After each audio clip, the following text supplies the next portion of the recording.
Министерката за одбрана Радмила Шекеринска ја посети Тетовската касарна Кузман Јосифовски Пито. Најави дека ќе се вложат пари за подобрување на физичката активност на војниците со купување на спортска опрема. Средствата ќе бидат вложувани во наредните 3 години. Најголемата работа како протокол за членство во НАТО ја решивме. Сега треба да се грижиме за војниците кои се најголемиот капитал во нашата армија, потенцираше министерката Шекеринска. Сакам да ви информирам дека минатата недела донесовме правилник со кој што армијата превзема обврска за да ја поттикне поголемата физичка подготвеност на припадниците на армијата, практично да обезбеди спортска опрема која досега не е обезбедувана за припадниците и тоа во рок од следни 3 години. Оваа година ќе започнеме со 1/3 од таа спортска опрема и таа ќе ги опфати буквално сите припадници на армијата. Сметаме дека овој правилник ќе покаже колку е важна физичката подготвеност и овој правилник ќе покаже дека и државата е подготвена да вложува во таа физичка подготвеност. Таа истакна дека дислокацијата на касарните надвор од градовите не било правило на НАТО, туку стандард за подобро управување со војните објекти. Дел од касарните кои беа во неколку града ги отстапивме на општините, но за да се продолжи со тој процес, треба детално да се размисли за секоја касарна, како во случајот со Тетовската. Се разбира дека за да имате војска, за да имате припадници на армијата, за да имате плати на тие припадници, мора да имате и касарни. И заради тоа тешко е да се очекува дека ќе може да се најде алтернативно решение. Веќе секој квадрат е скапи и тешко се доаѓа до нови капацитети. Меѓутоа досега покажавме дека оние капацитети кои не се веќе воено потребни, навистина ги ставаме на располагање или на други институции или најчесто на општините. Истакна Шекеринска. Таа одговараше на новинарски прашања поврзани со актуелните политички теми во земјава. Го повтори ставот на незините партиски колеги дека претседателските кандидати на СДСМ ќе се објават на конгрес на партијата кој ќе се одржи наредниот месец.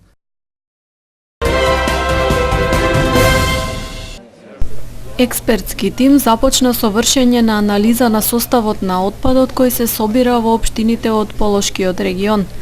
Активноста е дел од проектот за управување со цврст отпад, а целта е изработка на регионален план и физибилити студија со конкретни мерки кои треба да се преземат на ова поле.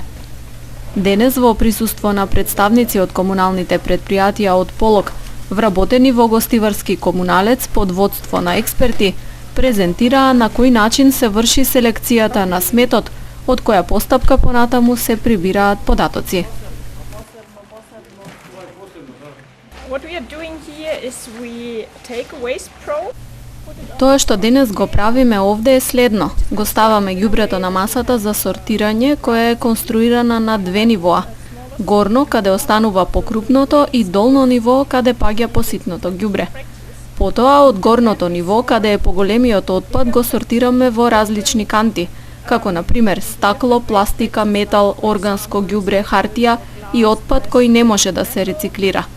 Сето тоа се мери и потоа од добиените податоци можеме да создадеме една слика за составот на отпадот во Полошкиот регион. Тоа е основната информација која ни треба за да развиваме технички можности за управувањето со отпадот, согласно законските регулативи. Целта на проектот е да се направи пред се план за управување со отпад, кој што ќе ги даде основните индикации за тоа што може понатака да се прави со отпадот во регионот. После изработката на планот ќе се изработи физибилити студија за да се утврди економската оправданост на мерките кои што ќе се предвида во планот и врз основ на таа физибилити студија ќе се изработи тендерска документација за набавка на опремата која што е неопходна за воспоставување на интегрирано управување со отпад во Полошкиот регион.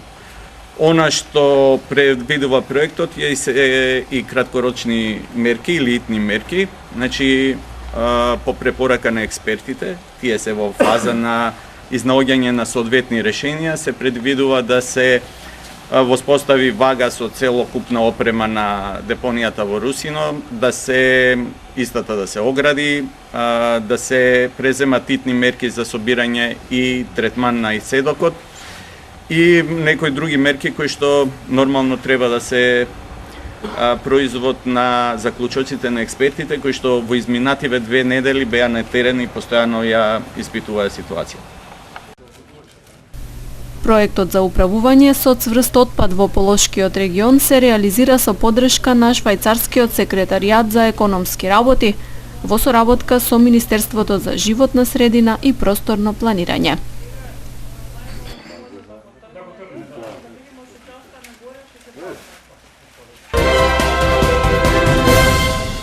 Во Тетово денес се одржа панел дискусија во организација на Европското движење во Република Македонија, со цел да ги афирмира европските иницијативи за потесна соработка на сите чинители. Локалната власт, граѓанските здруженија, предприемачи, академски кадри во остварување на рамномерен регионален развој. Одлучивме во рамките на проектот граѓанските организации во служба на демократијата, што во суштина представува проект финансиран од страна на Европската Унија во рамките на ИПА 2 програмата, да реализираме панел дискусии во рамките на сите плански региони во Република Македонија, односно во сите 8. Еве денес сме овде во Тетово да ја реализираме панел дискусијата на тема преку рурален развој до урбана благосостојба. Што би значило сето тоа? Имајќи во предвид дека во рамките на овој проект работиме веќе 2 години и веќе дека имаме увид во целокупната ситуација во сите региони во нашата држава, дека еден од главните проблеми се наоѓа токму во неразвиеноста на руралните средини. Значи, она што нам не недостасува, тоа представува руралниот развој, што е една од главната причина за проблемите кои што се натрупуваат пак во урбаните средини, односно во градовите. Така да, ако ние делуваме на причините, ако поработиме малку повеќе на руралниот развој, што опфаќа многу различни сегменти, тогаш на некој автоматски начин можеби ќе се променат состојбите и во урбаните средини, кои што веќе представуваат средини кои што покажуваат видни знаци на несреденост, на деструкција, на загадување на воздухот, сето тоа си има свои причини. Така да рековме, ајде да делуваме на овој начин во нашите региони. Една од причините која што особено не засега, тоа е иселувањето на младите. Не дека сите млади од руралните средини ќе дојдат во градовите, туку најголемиот дел од нив се иселуваат и надвор од нашата држава, што навистина е пак посебен проблем за целата, да кажам, за целата заедница, за целото општество остава трајни последици од непоправлив карактер, би рекле. Така да денес овдека со луѓето, со граѓаните и сите други чинители се разбира оние кои што учествуваат во развојните тенденции на општината и Полошкиот регион, ќе зборуваме за перспективите на руралниот развој во Полошкиот регион. Се разбира дека ќе упатиме на неколку главни точки кои што сметаме дека се важни уствари, ќе ги поставиме. Ние за време на ова панел дискусија нема да ги решиме сите проблеми, не ќе може да ги раздробиме сите, меѓутоа ако успееме дури да ги поставиме главните прашања, само да ги поставиме, а потоа да се барат некакви одговори на нив, ќе постигнеме значаен успех. Но состојбата е катастрофално во однос на Полошкиот регион за време на поранешната федерација, затоа што Полог со неколку индустријски гиганти од тешка индустрија и лесна индустрија, како што беа Јорон, Тетекс, Единство, медицинска пластика, со капацитет на вработување повеќе од 40.000 луѓе, сега е трансформирано со оглед на потребите наши во европски интеграции и денешните потреби на помали предпријатија кои се поефикасни и имат повеќе капацитет да вработуваат луѓе со знаење и луѓе кои заедно со бизнисмени кои навистина ќе придонесат на благосостојба на жителите на овој регион. Во отсутство на тие големи капацитети, сега имаме мали капацитети од преработувачката на млекарската индустрија, производство на месо, мали капацитети за градежната индустрија, но кои работат според некој европски трг. Сигурно ќе имаме тука можност да ги чуеме проблемите со кои се соочуваат во нивната работа овие невладини организации, но со една многу широка и забелешка дека тие кои требале тука да ни дават идеја, визија, што се перспективите на овој регион, за жал тука денеска ги нема. 16-годишна жителка на тетовското село Джепчиште во присуство на незиниот татко вчера пријавила изнуда од 17-годишник од Дреновец Порој, со кого во септември минатата година се запознала преку социјални мрежи. Со закана 17-годишникот побарал и од неа добил разновидни златни предмети. Пријавениот малолетник набрзо повикане во полициската станица Тетово и се работи на целосно расчистување на случајот. Полициски службеници на секторот за внатрешни работи Тетово, полициско оделение Чегране, вчера лишиле од слобода 59-годишник од Гостиварско корито, осуден на 3-годишна затворска казна за кривично дело разбойништво. По приведувањето реализирано со судска наредба, предаден е во казнено-поправната установа Тетово за издржување на затворската казна. Во текот на вчерашниот ден, исто така, во тетовското село Боговиње, лишен од слобода е 25-годишник од ова село, кој со наредба од казнено-поправната установа Идризово се барал за доиздржување на затворската казна, откако претходно не се вратил од викенд. Нешто подоцна тој е предаден во Идризово во Скопје, информираат од СВР Тетово. И вчера во Тетово продолжија заселените сообраќајно-контролни активности, во кои главен акцент беше ставен на брзината со која се движат возилата во и надвор од населено место, паркирањето и управувањето без возачки дозволи.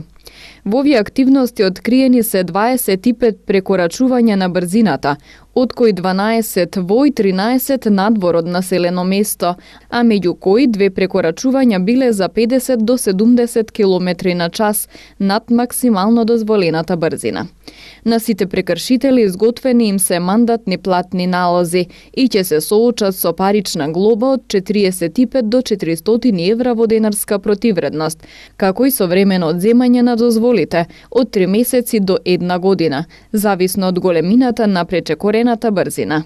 Покрај ова откриени се исто така и 6 возачи кои управувале без положен возачки испит и 2 возачи почетници кои не се придржувале на законски предвидените ограничувања, кои се соодветно санкционирани. Акциска контрола за брзина се реализира и денеска, затоа што неприлагодената брзина и минатиот месец беше причина број 1 за најголемиот број сообраќајни несреќи кои се случиле на тетовското подрачје, информираат од секторот за внатрешни работи Тетово.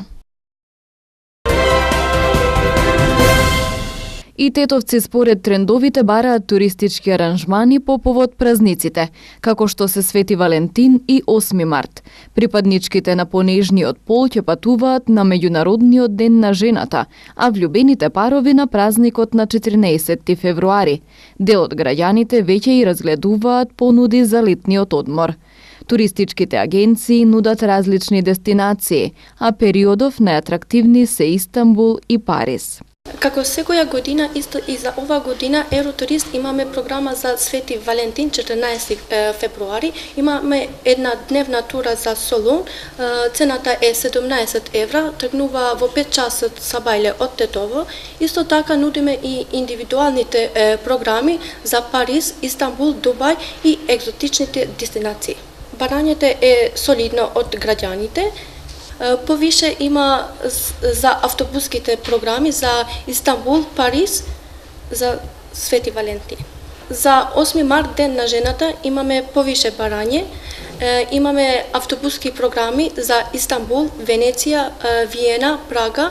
За Истанбул цената е 95 евра. Во цена се вклучува транспорт со автобус, 2 ноќевања со појадок и локален водич. Исто така и за 8 март нудиме и индивидуални програми, зависи од тоа што барат клиентите. Сакам да ја искористам можноста да ги информирам клиентите дека летната понуда веќе е на продажба и може да се информират и да резервират преку нашиот сајт и да ги користат попусти за рана резервација. Нудиме програма со чартер за Турција, регионот Анталија, за Хургада и за Египт. Исто така имаме и индивидуални програми за Албанија, Грција и за Црна Гора.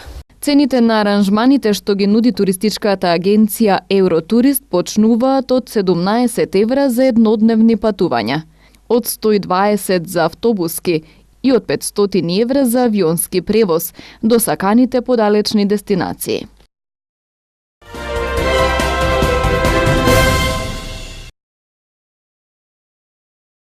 Нина Костовска од Тетово, која јавноста пред 2 години ја запозна преку видеото од кампањата "Како ќе реагирате ако ве служи фармацевски техничар со Даунов синдром?" Ќе работи како библиотекарка во библиотеката на владата.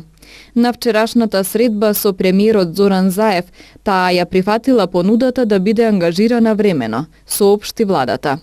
Нина пред 2 години учествуваше во видеокампањата на Европската Унија и УНИЦЕФ "Биди фер за детство без пречки", со која сакаше да покаже дека и лицата со пречки во развојот се способни и може да придонесат за општеството.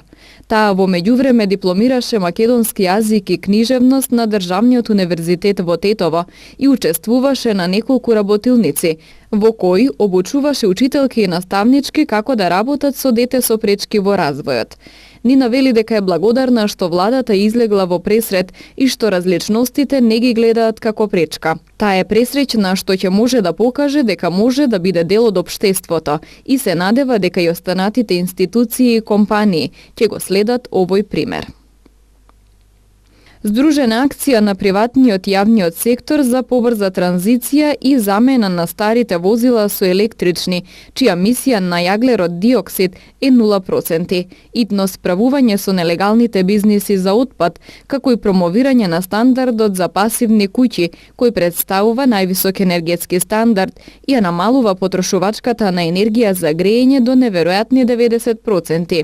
Се трите аспекти кои согласно анализите ќе влијаат долгорочно на намалување на загаденоста на воздухот, беше истакнато на денешната пресконференција на Сојузот на стопански комори на Македонија.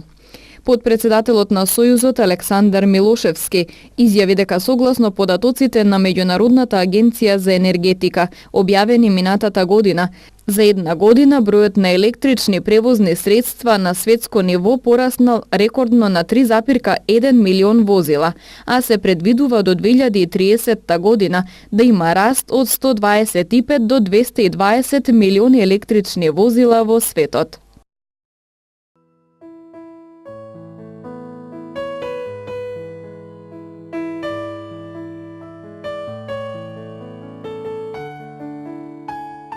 Времето денес беше променливо облачно со сончеви периоди. Дуваше слаб до умерен ветер претежно од северен правец. Температурите се движеа во интервал од -3 до 5 степени Целзиусови.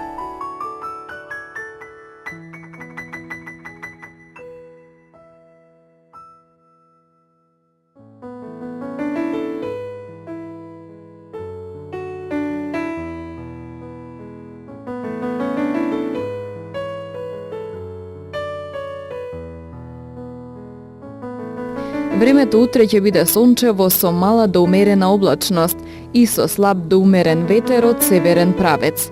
Температурите ќе се движат во интервал од -4 до 6 степени Целзиусови.